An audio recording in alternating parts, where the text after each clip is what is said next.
আরবাজ খানের সঙ্গে সম্পর্ক ভেঙেছে বহু বছর হয়ে গেল। সম্প্রতি প্রাক্তন প্রেমিক অর্জুন কাপুরের সঙ্গেও বিচ্ছেদের পথে হেঁটেছেন মালাইকা অরোরা।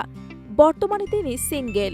তবে আবার সেই অর্জুনের সঙ্গেই এক অনুষ্ঠানে নজর কাড়লেন মালাইকা। তবে কি আবার জোড়া লাগতে চলেছে তাদের সম্পর্ক?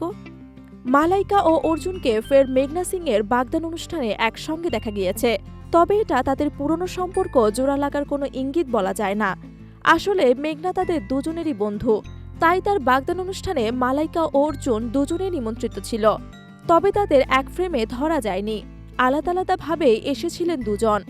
লাল শাড়িতে নজর কেড়েছিলেন মালাইকা, সঙ্গে বেছে নিয়েছিলেন ভারী সোনার গয়না।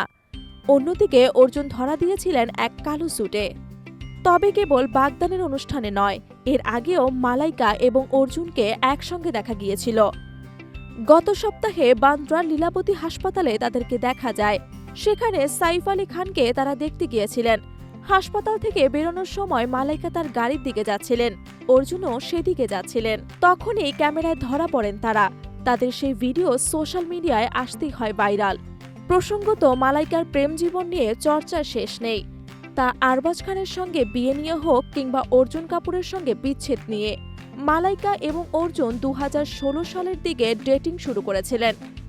বয়সের পার্থক্য থাকা সত্ত্বেও তাদের সম্পর্ক ছিল বেশ মাখো। তাদের জুটিকে দর্শকরা পছন্দ করতেন। তবে গত বছরের শুরুতে অর্জুন তাদের বিচ্ছেদের খবর দিয়েছিলেন। তা দেখে ভক্তরাও যথেষ্ট হতাশ হয়ে পড়েছিলেন। অভিনেত্রী বর্তমানে তার ছেলে আরহাম খানের সঙ্গে তাদের নতুন ব্যবসায়িক উদ্যোগের দিকে মনোনিবেশ করেছেন।